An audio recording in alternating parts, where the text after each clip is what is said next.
don't know if it's a good thing when somebody in their 30s mentions the decades you've been working in a field. Sort of gives away the amount of gray on one's mustache. It's a pleasure to join you and see many familiar faces again. It's a privilege.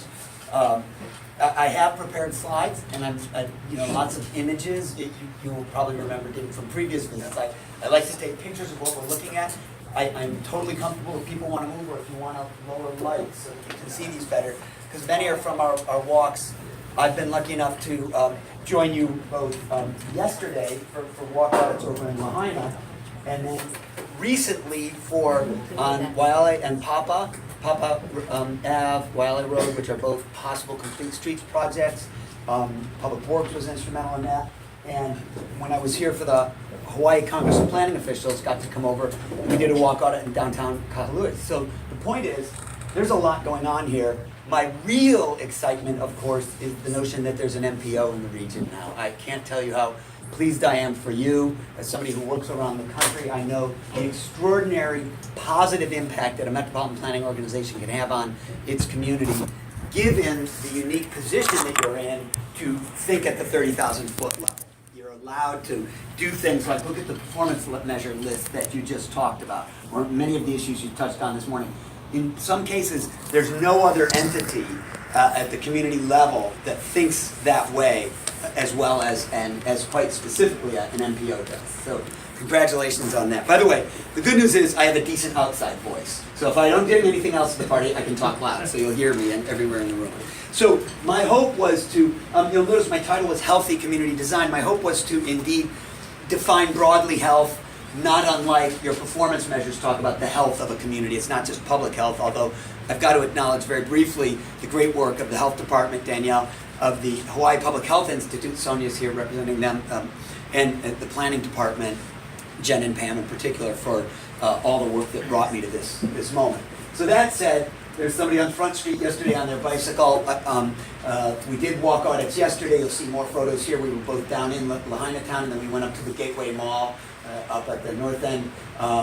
We were walking there along a portion of the green, the old rail corridor that has been imagined as a possible greenway. And as I said, in September, I was over in Kahului town. We did a walk audit around the mall there. And then Papa Ave and Waialae roads were in this spring through work with the Public Works Department on possible complete streets. So lots of recent relevant experiences. And frankly, I was going to open with a little bit of background. Mike beat me to the punch with his wonderful recitation of the conversations we had when we were down in Kihei. He remembered aptly what I talked about, so I'll do that background very quickly just for anybody who who hasn't heard this before. Why, for example, our health organizations, the health department, Hi-Fi, so interested in this? The short version of the story is this. We know we should be physically active. That's well established by research. Many people have the image on the left, I should train for a marathon, go to the gym, work out, but we forget that simply walking to the grocery store, walking a child to school can also suffice in meeting the 30 minutes a day we're recommended to get. Every adult's told you should get 30 minutes a day. It'll reduce your risk for cardiovascular disease, type 2 diabetes, osteoporosis, clinical depression, dementia and old age, and a growing list of cancers. Pretty close to a silver bullet if we could get every adult to get 30 minutes a day, but certainly constrain rising healthcare costs in this country. Sadly, very few of us meet those guidelines. It's estimated that as few as 10% of adolescents and 5% of adults actually meet those guidelines. Certainly our recreation is increasingly sedentary, our jobs are so, our transportation is increasingly sedentary. When we sit in lines like that one to pick up and drop off children at the elementary school, and that's all over the country, by the way. I just used a picture from here, but I could get that photo at most elementary schools in the U.S. where it's estimated as many as 50% of kids now are driven to school by car. When I was a child, 1970-ish data tells us more than 40 to 50% of kids walked and biked to school, and only 10 to 15% were driven. That's a pretty dramatic change in 30 years. And by the way, that is the 30 years from 1970 to 2000 over which childhood obesity rates tripled. That's not coincidental. As we get in the habit of putting our kids in the back seat of the car for every trip, these are with the public health indicators. We should be physically active. We are mostly not. Telling people doesn't work.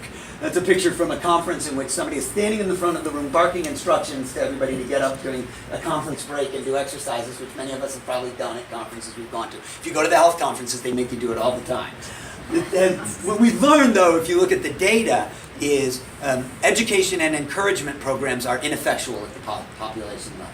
Because if the landscape is still the same, if it's still dangerous to walk my child to school, if I feel the distance to the grocery store is too far, there's not a transit stop that I can access safely, the notion of active transportation, being active as part of my day, doesn't really change just because you told me being active is good for me. So we have to understand the distinction between programming and environmental influences. Interestingly enough, there is very good data now that the environment is a strong influence, and we can build environments that are what I call stickier for physical activity. So then if I do a program such as a worksite wellness walking program, it's much more likely to have a sustained effect on the population because I've created environmental factors that encourage that. So what we're now doing is connecting behavior change in education with the environment and policies and recognizing that's where the sweet spot is. So even since our last visits, I think we've got more data to really bear out this connection between environment and policy. Here's the other thing that has, I think, really happened a lot in the last decade. The data is very compelling. That when we make the design changes I'm going to recommend around increase in physical activity and active transportation, the very things Mike talked about, we now have good evidence that you get what's called a triple bottom line benefit. Not just public health, but environmental health and economic health. So as we reduce motor vehicle traffic, obviously greenhouse gas emissions go down, air quality impacts, the rubber tire dust that gets washed into our water systems is reduced. So those are economic benefits. Environmental benefits. But the economic benefits, increasingly we're seeing more walkable, bikeable, and transit-served areas are economically more robust, vibrant, and sustainable. They don't have the sort of the rise and fall that traditional suburban style retail development sees. So we were down at that Gateway Mall where now about a third of the stores or something like that seem to be empty as we surveyed it informally. And that's the typical model for mall style, suburban style, automobile oriented development. We see that all over the country. Whereas we see downtowns like Lahaina Town, right, remain robust. They become the destinations that people want to be in. And they are indeed eminently walkable. So, should be active, we're not. Telling people doesn't work alone. Building environments does. It's critical, and it yields the triple bottom line. If you take a nap for the rest of my comments, you've heard the important stuff. And I mean that quite sincerely. That's because that's all evidence-based. You could argue with me about it, you would lose, because we've got data on all of what I've just said. In other words, that's really well established in the research literature. The short version of the data, the numerical, I just boil it down to three numbers, 30, 23, 65. We know we should get that 30 minutes a day, that youth need an hour. We know that fewer than 20% are getting it. The striking thing is that the 365 is not days of the year. It's estimated 365,000 premature deaths annually due to physical inactivity and poor nutrition. The only thing that kills more of us prematurely is tobacco use. By the way, if you could do something about those three, as my friends in health know, we could turn the tide on healthcare cost rises in this country. It's not about how we pay for it, multi-payer system, market-based system, single-payer system. It's about those three risk factors. So you should ask, okay, what are the four things? And you'll say, wait, I remember what Mike said just a moment ago. He said, mix of land uses. These are the four things that characterize settings where we do see these triple bottom line benefits. A mix of destinations in close proximity, different kinds of things. Good connected networks that are of high quality, including pedestrian, bicycle, and transit facilities. When I get to a destination, it rewards me rather than punishes me for showing up without my car. This is really important to think about because particularly as a tourist destination, you want to think, what are the things that draw people? But I always say, what are the things that draw our residents, right? We want to serve our residents first. You build a great place to live, it becomes a great place to visit. I often give the example that Boulder, Colorado didn't set up to become a great destination. What it set out to become was a great place to live. Now it's wonderfully walkable and bikeable and people like to go there. Last but not least, it's got to be safe and accessible for everybody. And this is where we must remember that we think about our oldest and our youngest residents. We think about somebody who's in a wheelchair or visually impaired or blind or simply doesn't own a car. These are the folks that are often most marginalized by an automobile-only transportation system. And if nobody else on this island thinks about it, an MPO is in a position to say, our job is to think about all of our residents and make sure they're all well served by the transportation and land use decisions that we make. I know you know that because it's part of your charter. The words health, safety, and welfare are right in the beginning of the document, right? And when we mean that for everybody. Our eldest, our youngest, our most disenfranchised. So I can use all examples from here to illustrate this. So none of this is new, probably since we've visited before. The mix of land uses, many people will use the term, we create places where we can live, work, shop, play, learn, and pray in proximity, where I don't have to go a long distance for those things. I know on the surface that's very simplistic, but it's a really good depiction of, why we like neighborhood schools and having the post office still in downtown and things like that. Next is the network of facilities, from the mundane, the sidewalk, the on-street bicycle lane, to the dedicated facilities. That's a picture actually of the Kauai shore path, only because in my recent visit there, I began to see that this thing has transforming from simply a recreational corridor, tourists on cruiser bikes out there. I see employees getting to and from work at the various resorts and hotels and in town using that as a transportation corridor, thereby not getting caught in the traffic on Kuhio Highway. Now, I know you don't have any coastal highways that are really full of traffic every morning and afternoon, so that's probably not a relevant experience. I say kiddingly. That's on every island, right? Because of the nature of the topography here. You end up with these peripheral roads full of traffic. They're literally moving some of that traffic onto the trail in the form of bicyclists. And transit. And this is not just in deference to your presence, we know that transit is a really important part of the active transportation system, and if you really want to shift modes, get people out of cars and give them active opportunities, transit's critical. Further, from a public health standpoint, quick side note on this, the data tells us regular transit riders are more likely to meet their daily physical activity recommendation, because the act of getting to and from the bus at either end of your trip, which is not surprising when you think about it. A few minutes at each end of your trip would give you your 30 minutes per day. Third is the destination. How is it designed? Does it reward me or punish me for showing up without a car? I show here a wonderful Walgreens. It's up at the corner, street trees, awnings, benches. The benches are seating actually for a transit stop that's right there. And you would say to me, fine and good, Mark. That's by the way, I show you the wonderful bicycle parking at the transit center actually in downtown Lahaina. This is wonderful, and it's covered by parking. Those bike seats are not being roasted by the sun. They're ready for me to hop on when I hop off of the bus. It's really kind of cool. But you might say to me about that Walgreens, Mark, that's all well and good. You've given up the ghost when you tell me it's Portland, Oregon, which everybody knows is a communist enclave. It's a socialist there. I'm sure their MPO is populated by socialists, so they do this wacky stuff. And if you come to the United States of America, lots of Walgreens look like this. This is kind of the standard. It's sort of on a concrete pad set back. All the parking is out front. Maybe no bike parking at all. Maybe there is some, but the parking is clearly, automobile parking is the dominant architectural feature. And my point in saying this is, as a guy who served many years on my own planning commission and was chair for a while, I know the challenges you're faced with. One in those roles are faced with. Because if I were to say, oh, no, I want to insist that the developer bring this to the street and add pedestrian access and a bigger bike parking underneath the shelter of the roof and so on, they might say, we're going to walk. That's not the standard Walgreens. This is the standard Walgreens. You're not going to get the development. And I often use the example of Neenah, Wisconsin, which is a regular town in Wisconsin, not a communist enclave. They all live in Madison in Wisconsin. So this regular community is, they said yes to the regular Walgreens because they wanted the economic development and they felt at risk if they turned it down. And I imagine for the board members it would have been hard to say no. But Appleton, Wisconsin, which is the next town over, got that Walgreens. So I'm using Walgreens just as a case study because they're everywhere around the country. And we're starting to see more like the picture in the lower left, where the ordinance actually required a build to, not a setback line, reduce the parking requirements, acknowledge that because of their good pedestrian, bicycle, and transit access, they didn't have to provide as many parking spaces, which can be built into ordinance. Now you might say, well, geez, that doesn't even sound like MPO level work. That sounds like it's the planning commission and at the zoning ordinance level, and it is. But I would argue that around the country I am seeing MPOs take a leadership role in everything from collecting data to helping develop model ordinance language, because it's great to have it in your planning documents, which really you already have in many senses. The general plan that's being voted right now, conceivably, and I'm sorry, but sort of your general planning documents and like a West Maui plan can have this kind of language, but it's got to get into the ordinance and be supported by the board on a regular basis, right, on every decision we make. So the MPO can play a role there, and this is my point. Last but not least, it's got to be safe and accessible for everyone, and there are lots of tools in the toolkit that enhance safety for pedestrians and bicyclists as well as cars. Most of the good stuff that I, as an engineer, that's my background in engineering, would recommend to make traffic safety improved or pedestrian safety improved will benefit motor vehicles as well.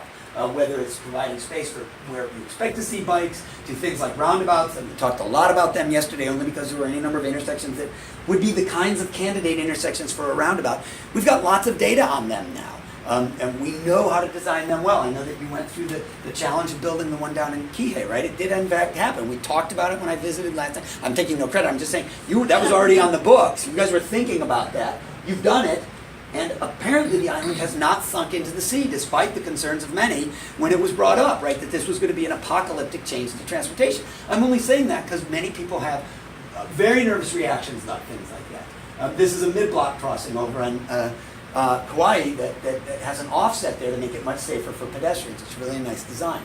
So the point is we have the tools in the toolkit as engineers. An example would be one of the big things that's happened a lot in the last 10 years is what we call lane reductions. If you look at roads like this, 4-lane roads, a left turn across that 2 lanes of oncoming traffic is actually very challenging and dangerous, and you have a lot of collisions right there.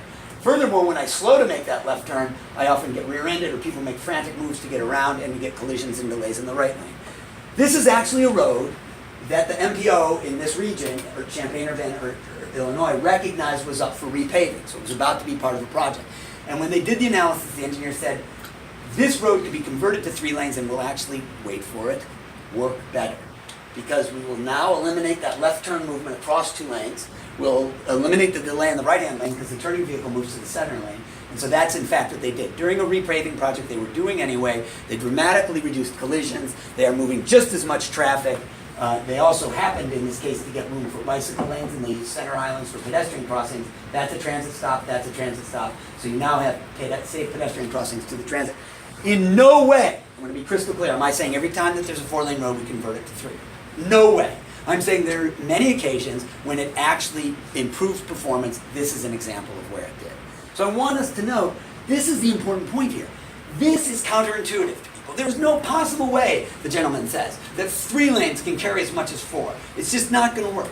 A couple of businesses along this corridor said precisely that and made a big deal out of it. To their credit, they looked at what the evidence said. And what the evidence in engineering told them is they would reduce so many left turn collisions and delays caused by left turning vehicles that they would actually move as many vehicles just as well, fewer collisions, long-term better performance, which is precisely what is in fact happening. They now have the data. But because it's counterintuitive, it means there's somebody that needs to take the lead and help make the evidence-based argument and move people past the emotional sort of reaction. I say that because I heard you talk a lot about community input. And I do it, right? That's what my walk audits are all about. We do walk audits to get community input. I want residents, what I want it to be is educated and informed input. One of the jobs of an MPO in a region is to provide, as Lauren's alluded to, the evidence, the cases, the opportunities. Here's what we know from other examples around the country, from data from our own state, so that people make an informed decision, because there are many who would, I think, have argued against this based on the face of it. But then once an evidence-based argument, and once they could see examples that are comparable from other locations, similar traffic volumes, not enough turning movements and so on, they can say, okay, that's the right answer for you.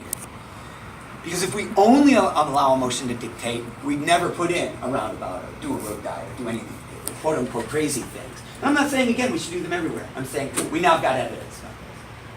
It is appropriate to look at a corridor like this. We were driving back yesterday, I was blown away by how much traffic outbound already at 3 o'clock. We were driving back at 3 or 3:30, and the line was monstrous. I think in part maybe influenced by the fact that you call it a king tide, an extremely high tide. Literally water, we were seeing salt water rushing over here at this point, at some of the low points and where the seawall is there. I know those are all issues. But my point, so that might have been influencing it to some degree, but the volume was incessant. And my only thought, you talked about a number of the kinds of things that are being thought about for corridors like this. I'm sure the instinctive response, again, this is back to informed community input, would be, well, clearly we need to add a couple of lanes. We made it a 2-lane road in each direction. That would solve this problem. And all the evidence we have is that that's not true. We would fill those lanes and you would see within 5 years comparable delays. Particularly if we didn't make land use decisions that were commensurate with that, right? If you didn't think about what was developing where at the other end of the highway. That said, unbelievably creative things are being done like on corridors like this. Like if we were going to do a major infrastructure construction, not just making it a regular vehicle lane, but making it only a dedicated bus rapid transit high-speed lane or a high-occupancy vehicle lane, but not just like 2 people, literally for commuter vans and things like that. And my only point is it's suggesting that again, the MPO is in the unique position to sort of bring these ideas to the table that no one else might. That your job, if there's none other, is to sort of be the leaders of innovation based on the very best practices and the best information that we can get nationally. I use this as an example because this is the National Association of City Transportation Officials Transit Street Design Guide. They have 3 guides that I think are 3 of the best in the country. The Urban Street Design Guide, the Urban Bikeway Design Guide, and this document. They, I think, set a standard. As an engineer, I have all 3 on my desk now.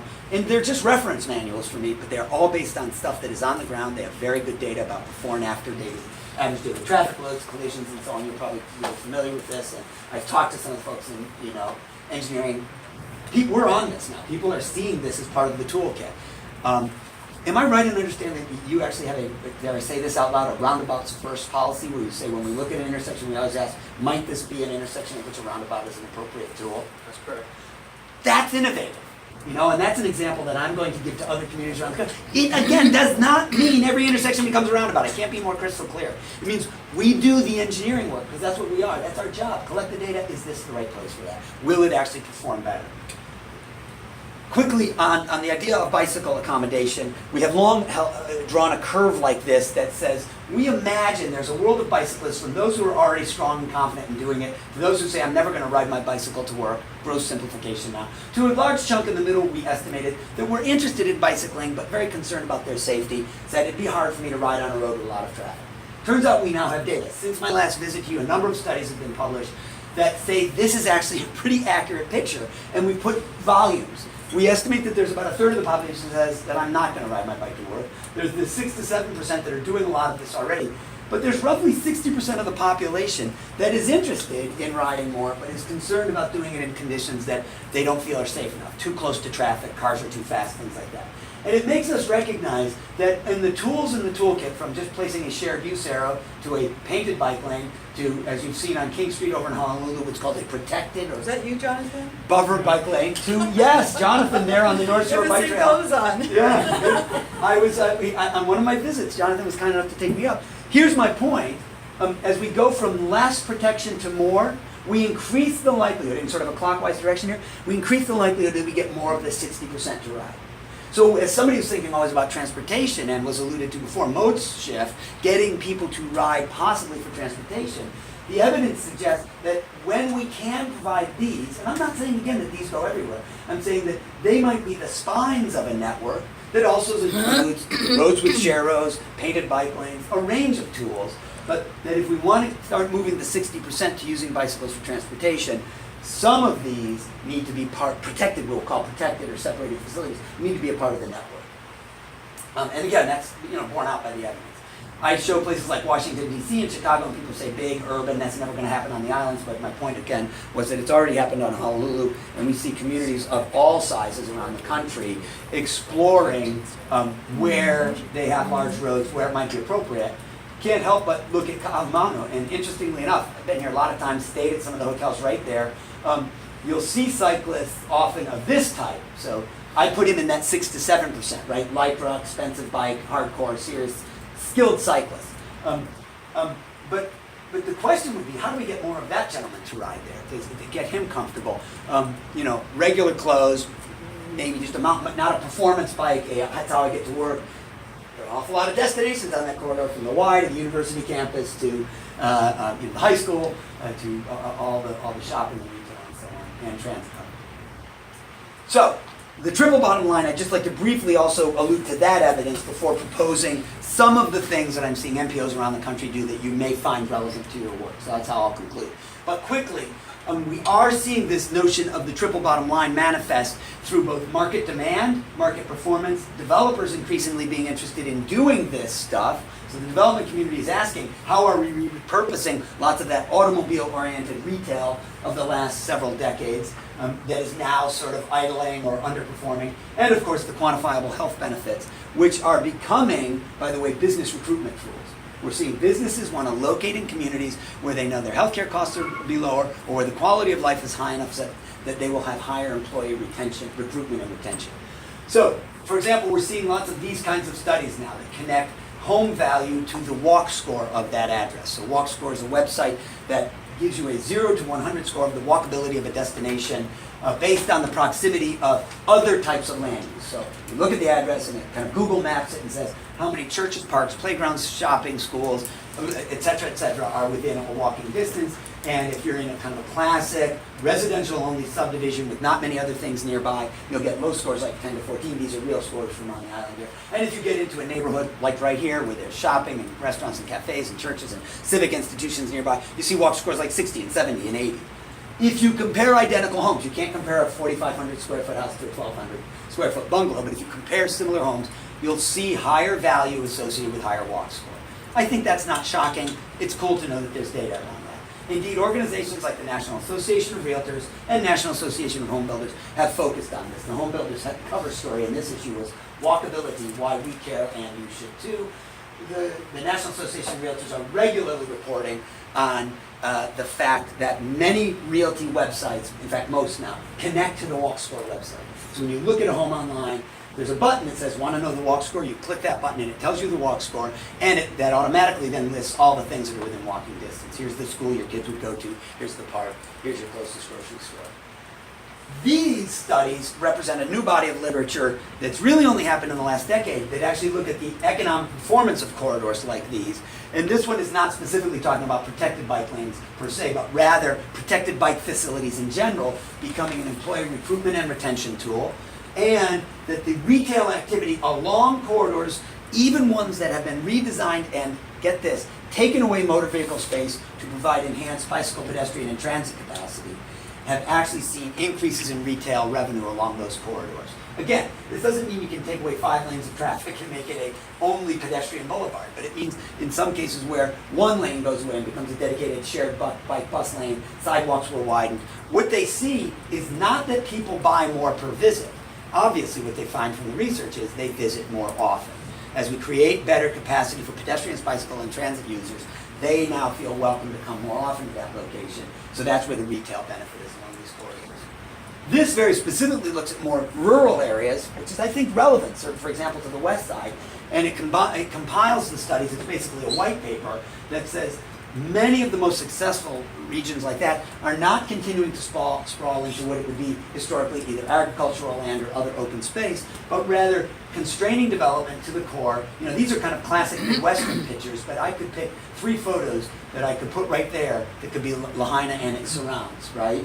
You know, the surrounding former, sugarcane and agricultural land, Lahaina town, some of the nearby neighborhoods.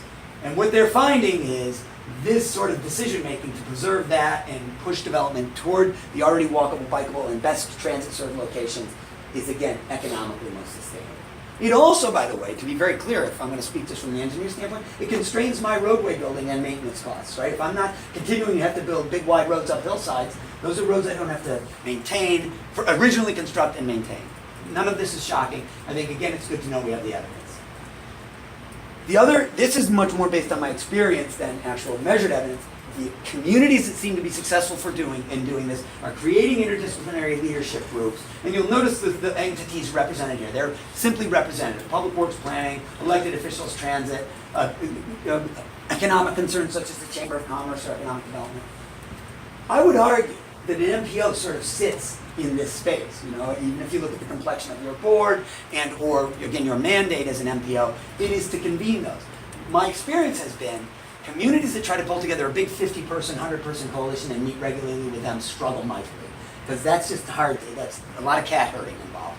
To have a small group of leadership that think about this stuff and that are well connected then to all those ancillary partners and stakeholders is very important.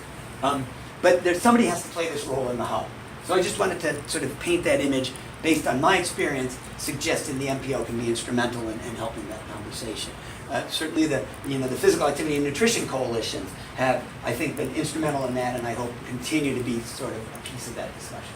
So, some major trends that I think are represented by our walk yesterday, or we captured, are relevant to some of the things we saw in our walk yesterday and my other walks here recently. Not least of which, sorry that's cut off, active engagement, active community engagement. So we're back to this idea of we really want resident input. It's one thing to get people to come into a meeting and look at maps and have aerial photos and so on, and speak just from their experience. I find it's another to get out and actually look at it, to walk the environment, share it together. experience it, by the way, shoulder to shoulder, not across the table, but rather as sort of partners in the experience. This is somebody trying to cross from the Walgreens, indeed on the left, to the Gateway Center, the food land and stuff that's over here. And she is opting not to walk down the street to the signalized intersection that even has pedestrian signals and countdown timer, or up the street to another marked crosswalk, rather to cross here. Probably in part because her two destinations are across, and in part because here, she's not worried about somebody going on a right turn on red, or even when she has the green arrow, somebody taking a left turn. And she's indeed using the median island, which is not designed for this purpose, as a refuge. None of that happens if I just look at a map or do a quick drive-by. But if we do a walk and take the time to actually observe this, it's a different experience. So I'm suggesting this is one of the big trends, to get out and look at the environment as a shared experience and help residents, as we're engaged in community input, share their experiences. Because if you have somebody with you on this walk who walks here all the time or shops here all the time, they give an awful lot of insight, right? And we experienced that yesterday, I think, in a number of cases as we did our walk. The adoption and inclusion of complete streets in all work, big national trend. You guys are there, but it's about routine accommodation, doing it on every project that you do. Third is trails for transportation. I alluded to that before. This is a very short segment. I wouldn't say more than 400 meters of trail, but it connects senior housing, some subsidized housing, to a shopping area on Rice Street in Kauai. And they say almost 60% of the kids now can walk and bike to the elementary school that's at the other end of this trail, in part because of this short connecting link. The link between land use and transportation is finally being adopted by far more bodies than just the sort of the select technical few that have thought about it historically, so those who work in planning. It is at the heart, obviously, of an MPO's work, to think about the reason that one of the reasons you see the body of pedestrians you do here and the body of cars you see here is because of how those two things are designed in the land use decisions, not just the roads that led to it, right? It's about the land use. And last but not least, the idea of going from pilots to policy, using inexpensive treatments that then serve these greater policies like our land use goals, our transportation trails, complete streets. So let me talk about a couple of those. These are just a few bullets that sort of summarize ideas that have been generated by our work yesterday and I think trends going forward. I won't read these, rather than I'll show you some examples of each. The notion, for example, of complete streets being instituted as a part of routine. Anytime a road is being touched, even for routine paving, repainting, or it's being torn up because we've got to do utility work underneath, we ask the question, can it be a more complete street? That's fully appropriate for the MPO, because anything that you fund from a project basis, the question can be, are we meeting complete street criteria? Well, that's ironic, isn't it? I have all these pictures and I did that. Sorry about that. I'm going to bring these back up just because these are where you're going to see the most of the local pictures.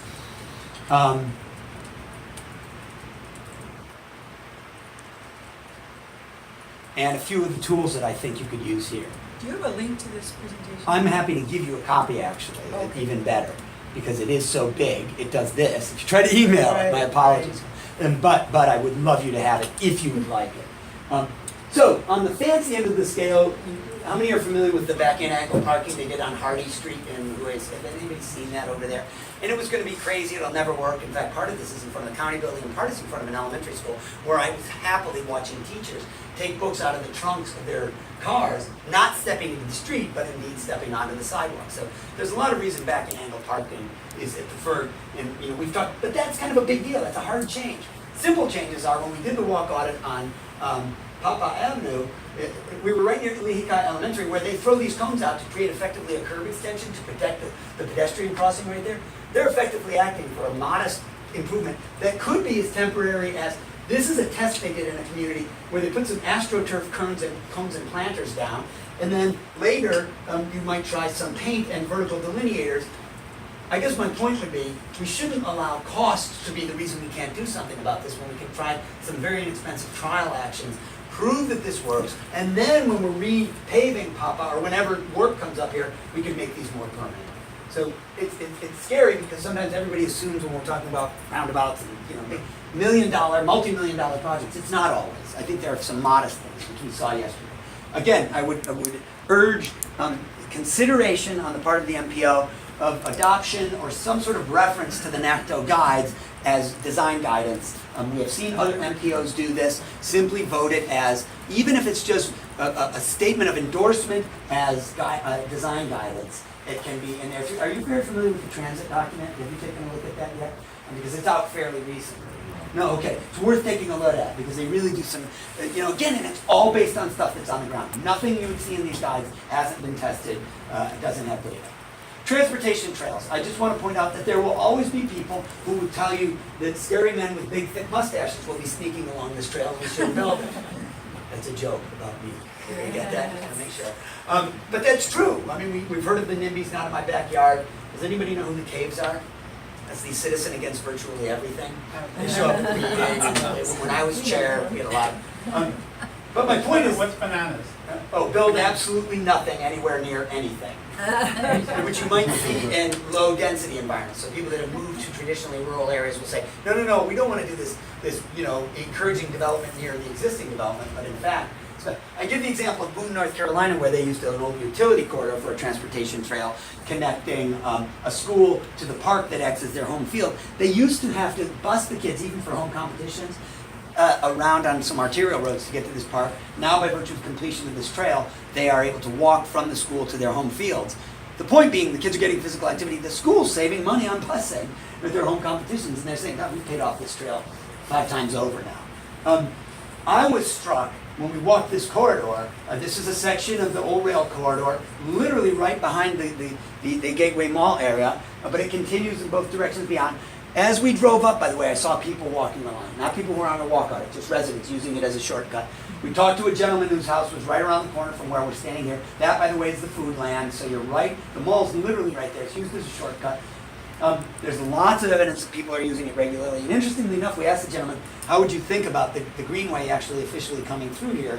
Problematic, because many people do. They're hesitant about it in their backyard. He says, I got to tell you, my biggest concern, I'm paraphrasing, so those on the walk, make sure I got this right. He said, my greatest concern is the kids who run motorbikes up and down here now, and 4-wheelers. They're loud, they're feet from my backyard. You obviously worry about somebody getting hurt, but it's really noisy and obnoxious. And interestingly enough, we have seen the formation of a more formal trail in an area like that reduce illicit use. Because you'll put in the bollards and the appropriate constraints. You now have legal users. A mom pushing a stroller with a cell phone sees a kid running along on a 4-wheeler. That's going to be a phone call to the police. And so you actually have better surveillance and enforcement. And this gentleman seemed receptive to that. Is that fair, Michael? Yeah. I'm representing his comments. None of that happens, by the way, if we don't go on a walk on it. But we're walking, we see those residents, we're going to have those conversations. One of my points was about pop-ups and demonstrations. I would urge the MPO to consider endorsing, even though you don't have an official role in this, the idea of pilot trial projects. Particularly when you're considering funding, you might say, can we see a trial showing evidence of this? This was based on a walk audit we did in Whitefish, Montana, and that's a neighborhood street connecting housing to a regional school, middle school, elementary school complex. Notably, when we walked it, we noticed the road was wide, it had parking on both sides, but much of it was underutilized. I asked the question, might this be a street where parking could just be kept on one side and you could create a protected bike lane on the other? How would residents feel about that? And they said, don't know, be interesting to try. I said, why don't you try it? Why don't you just try it temporarily during Walk to School Week? To their credit, they did. So during Walk to School Week this spring, they created a temporary protected bike facility. And they proceed. Oh, by the way, some people, when we had this conversation, said, parents here are not going to let their kids ride to school. It's just not going to happen. They proceeded to fill the schoolyard with bicycles by virtue of creating that facility. It was really heartwarming, but it was also a great test and a learning experience for all of them. Their Public Works Department is now doing an appropriate assessment of whether this is the right road. They actually are suggesting possibly a parallel street, lower traffic volumes. It might be the better street for an on-street protected bike lane. Because again, you just don't go slap this stuff down because it's a good idea. You do the analysis. But none of that would have happened if they hadn't done the walk audit there with an interdisciplinary group, including residents who said, no, we've got kids who would ride, and then actually do the trial. So I just wanted to show that as a great image. I feel like when you have downtown districts like this, one of the ideas that came up was, often people will throw out the idea, we should close down Front Street and make it a pedestrian mall. But that is fraught with problems, if you ask me, not least of all the concerns of the business owners there. And everything doesn't have to be black and white. It doesn't have to be, okay, it's a road, or okay, it's a pedestrian and bike mall only. So in Reykjavik, Iceland, of all places, it's just a great example because of this cool installation. They have these little things that looks like it's a bike parking rack or a pedestrian. What it actually are is these are swing gates, and it allows them to close off half Or this road, by the way, in downtown Reykjavik would be the equivalent of Front Street with regard to the mix of activities along it, but retail on the first floor, residential above. We got an Airbnb, we were literally on this street. Really cool place. It'd be like being in Pioneer Inn in Lahaina. You know what I mean? You're right there in the thick of it, if I can get that image for you. What they do is at certain times of day and during certain events, they'll close off one or both sides of this and create a kind of a shared street experience. But traffic can move through. At certain times of day, it's all wide open. By the way, they know when deliveries are going to come. They're sort of dedicated to mornings and evenings, or late evenings. But I just show this as an example because one of the things that came up during our walk audit yesterday was a recommendation, should we consider closing down, Front Street as a pedestrian-only mall? And I said, rather than go the whole way, an intermediate choice might be tools like this that allow you to test it in different configurations. One way you could, for example, for a special event, you could close just one half of it, leave traffic going in the other direction, and allow vendors to set up and so on. I'm not trying to give crazy ideas. I'm really just trying to show notions from other places. I do want to point out that the notion of pop-ups, trials, demonstrations can have a great long-term effect. So allowing them, if the MPO were to encourage it, as they did in Billings, Montana, they had a Safe Routes to School program. They identified that as a key crossing. The Public Works Department, nobody had money to do a full-fledged project, digging up the street, adding curb extensions. So they put in rubberized curbing material, paint, and a sign. Very inexpensive treatment, relatively speaking. Then over years, they watched the number of kids walking and bicycling there, but in particular walking to get to a school over here. So when this road cycled up in the tip, in the Transportation Improvement Plan, when the MPO said it's your turn, because they had this evidence, they were able to validate the inclusion of high-quality crossings like this, and in fact, a bicycle lane. So the redesign became a really complete street treatment, I would argue, in no small part because they had the evidence based on willingly doing this trial. So that's, I think, the value of the notion of the walk audits leading to actual trial installations, which can lead to permanent installations, and they inform. And by the way, you can imagine, this for me is another form of public input. It's not always just, do you show up at the meeting? Do you let your child cross the street here? That's a version of public input. Did you let your kid ride to school on the day we created the dedicated bike lane? That's a version of public input. Do not stay stuck in the model that public input is in the form of testimony that happens at a meeting or people that show up at a public event, if I may be clear on that.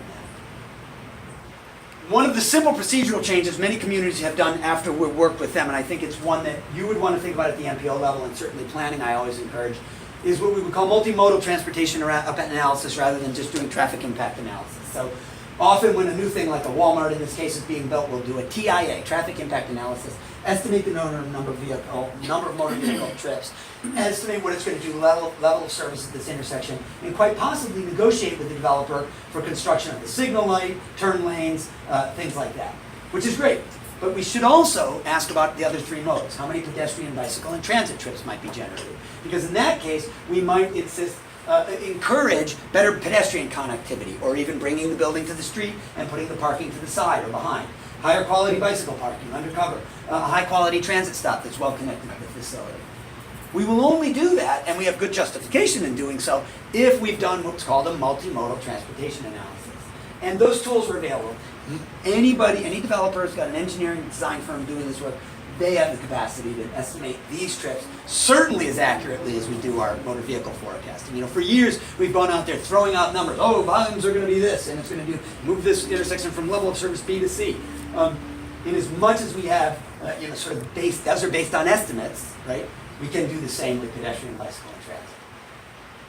Indeed, a continuation of this thought, and this is a big idea for an MPO to, I think, address, is this notion of performance measures, where we used to think only about the level of service, maintaining the average daily traffic, and where now we're doing the kinds of things that Lauren summarized in that really great document she shared with you. She gave me a chance to look at that before my visit, and I've got to tell you, I am blown away at how really forward-thinking MPOs are using a new batch of performance measures.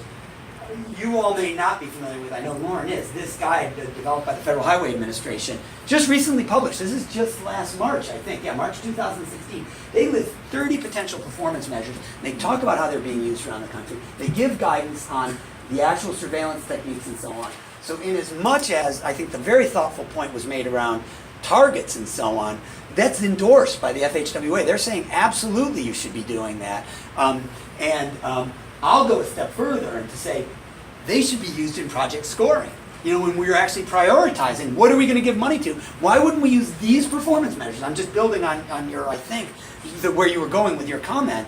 Because if we want reduced VMT or improved access to jobs and job creation, I'm very impressed, by the way, that this document has the quality of economic and health and equity type issues shown, explicitly laid out as performance measures. So if you say, let's make sure that this project is serving our most at-risk residents, our lowest income, the ones that are least likely to have cars in the household or multiple vehicles in the household, this gives you guidance on making those actual tactical scoring measures for scoring project priority, on your TIP, for example, your long-range transportation plan, and for then performance, actual measurements, goals. So is this being used, but beyond just using it for roads and transportation ways, is this kind of measurement being used for developments as well? In the private sector? Well, in the even. Oh, yeah. So there are MPOs that are now using this kind of guidance. So when they're in negotiation with a developer, for example, on, you know, okay, what are you doing with this subdivision or this multi-use, you know? Yes, absolutely. People are using this kind of guidance, and it's a very good question, yeah. In fact, I'm going to mention two that I'm impressed with. Three places. Nashville, Tennessee, Los Angeles, and I'll mention Seattle in a moment. So Nashville has, their MPO has done, I think, some of the most innovative work. You've connected with them, right? So you're already on top of this. But I'll just remind you that as somebody who looks all around the country, they were one of the earliest in. This is important. They started this work by surveying residents and asking, where do you want the emphasis placed? As an MPO, we're going to be making land use and transportation, in particular, transportation funding decisions. Their residents came back and said, essentially, system preservation. So fix the roads we've already got and keep them working. Fix the bridges that we know are on the edge. Improved transit, and give me choices to walk and bike. Don't make me get in my car for every trip. That then guided how they rearranged their project scoring on the TIP, so that now 60% of a 100% score is based on non-motor vehicle modes. So walk, bike, and transit, your influence on those kind of performance measures. And here's the important thing, they've been so successful, they're going to up that to 80%. So now that 80% of the things that you get scored on in the TIP, project scoring, at least take some account of the non-motor vehicle only modes, walk, bike, and transit. And the residents are happy with it because the projects that are coming through the pipeline now have more bike, ped, and transit capacity just built into them. So that's a good example. Los Angeles, it turns out Metro, their regional transit authority, is a really big, it's the 900-pound gorilla. They do a huge amount of funding and infrastructure. You may be well aware of their work. They have adopted a complete streets policy and are now, again, project prioritizing based on some of those performance measures we just talked about from the document. So when they're setting project priorities, they're looking at that more balanced list, and including equity and health issues. In fact, our good friend Michael Mole, who's over on Kauai, and I were two of the consultants that were early in on that conversation. So you have some local experience in that. Seattle, whose goal is to become America's most walkable city, I only use this because, again, lucky enough to be on the project. Danielle worked there for a number of years in that region, and so can also offer a lot of insight on this if you guys want to talk more about it. I would only say this. They've created a map of where their priority pedestrian projects are going to happen, and they didn't just base it on where current pedestrian activity is. They also looked at equity. They looked at where are the lowest income households, the ones where they're most likely to have either obesity, type 2 diabetes, or high risk, and low rates of car ownership, as well as the vibrancy measure is of economic activity. Where are there local businesses that residents need access to? So they look at, that's the triple bottom line, really, there it is. There's health, people, prosperity, and planet all being referenced in their actual project scoring. What's notable is that this map that shows where the most projects are would not be the map you would get if all you did was said, where are the residents that show up most at public meetings, right, which tend to be wealthier, more educated, and not reflective, more engaged with the community, or where are the places where we see the most pedestrians now, which may not be the place that needs the most pedestrian accommodation. In fact, they may be the places that are already doing very well, right? So we have to be careful when anybody says, well, nobody walks there, nobody's going to walk there. Well, of course they don't if it's a horror show, right? If they're taking their lives in their hands to walk there, no rational person would. That's not an excuse. That may be the very best reason to build capacity there. So these are just some examples, and they're all available. They're easy ones for us to take a look at, for you to learn from. I'm going to make an admission in 1 minute, because I'm being really pushy. I am. I'm putting it out there for you guys.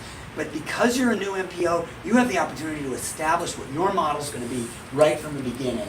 And you could set a very high bar and literally be a 21st century model for others to emulate it. And that would, sort of that, given that I've had the great good fortune, the privilege of working with you over a number of years and seeing the good work that's already happening here, that's my aspiration for you, because it would be a great story for us to teach others with if you guys move down this path. My last idea, last couple, planning and zoning. This, again, is not an explicit role of an MPO, but I think MPOs have taken, some have taken great leadership in working with their planning entities, and because of the size here, you guys are going to have that kind of relationship, saying this is what we want to give more permits for, not this. And I'll reiterate my point, we know the national chains are coming to this. They are not locked in the model of the Gateway Mall anymore. So as we stood there looking at a third empty stores yesterday on our walk, I think all of us agreed any thoughtful developer would be interested in what's the innovative redevelopment of this, not what's just how do I just spruce this up and try to make it a mall again. How do I make this mixed-use development walkable, bikeable, well-transit served? When we did the walk audit in downtown Kahului Town, many of you have been in this game for a lot longer than me, and you know the various iterations of concept plans. A&B Properties had representatives with us when we did that walk in the fall. And what was interesting to me is, the concept plans are evolving, and maybe this is not the right level, by the way. I know there would be people who say, wait a minute, that's the wrong character, too many. I'm not trying to particularly endorse a specific outline. What I am going to say is that around the country, the project development community is more receptive to redevelopment that is more walk, bike, and transit oriented, where the land use thoughts are much more about mixed use. One of the interesting thoughts, by the way, quick side note, that we had yesterday in Lahaina, I want to add this back, because as much as any of this informs the West Maui plan and your work around that, somebody asked the question, he said, isn't one of the best ways to deal with the traffic volume getting in and out of here simply providing more moderate and low-income housing? Because many of the people that are driving in, not tourists now, I'm talking about residents and so on, are employees who can't afford to live right in town, right? So you have lower-income folks in many of the service sector jobs having to take the longest commutes, the most challenging commutes. Wouldn't it be good to continue to think about a mix of housing types and sizes and so on? And it doesn't all just mean subsidized housing. There's a variety of tools in that toolkit. Just different sizes, micro units, townhouses, things like that. Yes is the answer. Yes, and one of the most powerful ways to shift transportation demand is to use your land use decision making to get that done. So that's a really important takeaway from our discussion yesterday as we thought about how do we make some of these roads more humane. By the way, for drivers too.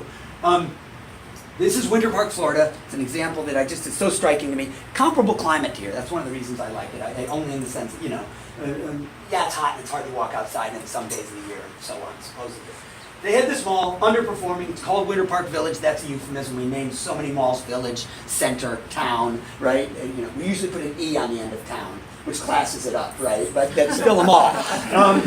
But this is a mall, and it was underperforming. They were looking a lot like the Gateway Mall. That did, a lot of empty storefronts and so on. They actually essentially repurposed the zoning, created an overlay that allowed developers to create facing sets of buildings, dramatically reduce the parking requirement. The parking was mostly manifest in the form of nice parking boulevards. The one thing that they are now regretting, and I've talked about, is these really should have been wide enough to have rows of back-in angle parking. You could have increased by about 50%, that much more parking on surface, use the back-in angle approach that we talked about before. But still, they'd be boulevards. They wouldn't feel like giant parking lots. But the point is, you're getting this mixed use, retail on the first floor, housing above. You're mitigating lots of potential trips because your first batch of customers in this mall now already live there, right? So they aren't a trip at all. We've eliminated some number of trips. If I may, I'll tell you the goofy thing I pointed out. I noticed that this was a Cheesecake Factory, literally apartments above. I tell my wife after we're down there visiting, I said, I think they may have gone too far. I'm not sure anybody wants to live upstairs from the Cheesecake Factory. And she goes, I do. I would live upstairs from the Cheesecake Factory. And she said, so maybe you're wrong about that. Okay, fair enough. But it was interesting because if you look at the realty data, this interest in walkability is being driven by two population groups. Millennials, not surprisingly, right, that are sort of much lower rates of car ownership than we've seen since the 1980s in the 16 to 25 age group, and empty nest baby boomers. Last little tool in the toolkit, I just want to plant this seed as we were talking about performance measures, Lauren, so I just thought I would put this in. There's a tool called the HEAT, the Health Economic Analysis Tool for walking and bicycling, developed by the World Health Organization. In as much as we sometimes do want to quantify performance measures and or outcomes, people will say, give me a dollar value of adding this bike lane, or this pedestrian facility. is there a dollar value, in particular associated with the health benefits? And historically, that was a hard number to create. And we say, when we think fewer people with heart attacks, the evidence is there. This tool does that. What you have to do is be able to estimate a number of pedestrian and bicycle trips in an average trip length. But if you feed that into it, it already has defaults for the United States, but you can modify those defaults, mortality rate, years to impact, the discount rate, and so on. It will give a dollar value of the life years saved by virtue of the increased physical activity. Let me say this again. Increased physical activity due to these facilities reduces mortality, premature mortality, and there's a statistical value of the diet. That means it's a very conservative number. It doesn't even account for the reduced, what we would call morbidity, that is the sickness, right? The costs of caring for somebody. It just says if you died prematurely, it takes this many years, you're not paying tax revenue and things like that, and there's a tax. Economists use this tool all the time, right? This is not an uncommon tool, statistical value of life years. That's a way to put a number on it. Mark, well, how do we even estimate pedestrian and bike trips? If you look at the 2014 version, for example, of the Trip Generation Manual, ITE, they've got more ped bike and transit data than they've ever had before. They've got the numbers estimated for transit-oriented districts, for suburban and urban districts. That historically we didn't have. So in as much as somebody says, how do we estimate, the ITE is saying, we'll take our best shot based on the surveillance data we have. I'll just give you one example of use. Massachusetts Bay Transit Authority, so this is Greater Boston's Transit Authority, was looking at both fare reductions and service reductions, fare increases, service reductions in 2012 due to a budget crunch. They used a heat calculation. They were going to calculate time spent in traffic, air quality impacts, sort of other economic impacts. And in fact, this is a little sheet that they put out that shows costs for additional time in traffic, additional mortality and hospitalizations due to air pollution, right, asthma and so on, additional fuel burned. The highest number was time lost in traffic. So we're going to reduce transit service, we're going to spend more time. Think the highway going over the line. The second highest number they calculated was the cost due to physical activity decreases in terms of life years lost. That's the second highest figure in the calculation. Sadly, they went ahead with, they have two scenarios. They went ahead with one of them. They are now seeing all of this stuff be manifest, and they're going back to the other levels of service. They're going to go back up. They realized they were going to have, these impacts were all real. They weren't just estimates. It is the MPO, the Metropolitan Area Planning Commission, you, the equivalent of you for the Greater Boston area, that did this analysis, changes the tenor of the conversation. That's the role you guys will play. That's why all those performance measures that Lauren talked about that we've discussed today, it's really critical. And I'll just reiterate, it's a privilege to get to visit with you. Honored to see, the great, I feel honored to have, been able to ever see the great work that you're already doing. This is a place that could do this right now. Because you're at the beginning, you guys can establish what your norms and expectations are. And I think, to the great benefit of the community, I think it's exactly what your community wants every time I hear from you all. So this is, again, that summary of some of those ideas. I'm happy to share these slides. And I have to use the closing slide that I always do with my apologies, but it's just why this is so close to my heart. Here it is. I am really passionate about this because I'm a parent. My kids are now 19 and 21. But I have frozen them in time at 3 and 5 because they were so much cuter then. And also because they're part of the first generation that's going to have statistically shorter life expectancies than their parents. So Dr. Markham knows this because you worked in, That's our hometown right there. That's our hometown. That's the trail that Michael and I would have along. It wasn't a trail at the time. That was just the Erie Canal towpath. That's the sidewalk. God, we're a block from your house right here. Yeah, right on the corner. This street was redone, and they kept these sidewalks. Bless their souls. Because an active group, like the group that took our walk yesterday, was involved and actually worked with the state DOT so that when this was up on the tip, so the regional MPO was going to fund this redesign of Main Street. They kept those sidewalks. They're still there. Our parents can still walk along those sidewalks that my kid is riding his bike on, and it's the same one that I walk downtown to go to the movies on. So That's this the is rule. the millennial group you're talking about, and you're saying they have a statistically shorter life expectancy? They will have a statistically shorter life expectancy than us, maybe by 2 years. Here's the really scary thing. If you look at that data, it's not equitable across the population. So wealthy and educated households will still see life expectancy go up, and the poor are going to see it go down so dramatically. We're seeing such high rates of obesity and type 2 diabetes among our most underprivileged residents that that will draw the average down, which is sort of mind-boggling. And it's a horrible act of social inequity. We now actually say one of the best predictors of life expectancy is zip code or census tract. because you can look at the data, and what you see is those tend to be neighborhoods where they don't have good access to healthy food, they don't have a full-service grocery, they don't have good walkable streets, traffic volumes are high, the kids can't walk to school. It's this combination of environmental assets. So one of the best predictors now of life expectancy, and please, my health colleagues can correct me if I'm not on the mark here, but some recent studies, some of the recent papers on this stuff, very harrowing, particularly based on the social inequity of it. Thank you. No, thank you. Really a privilege. I talked way too long, but my brain was full after this great walk yesterday. I learned so much from the residents, as I always do, and on all of the staff, there was a really great mix of folks. So, really a privilege. And Mr. Chairman, thanks for your patience with me. I hope it's, and again, happy to give these slides to you in whatever form is useful, and happy to take questions if you want, but also to shut up when you. So, thanks.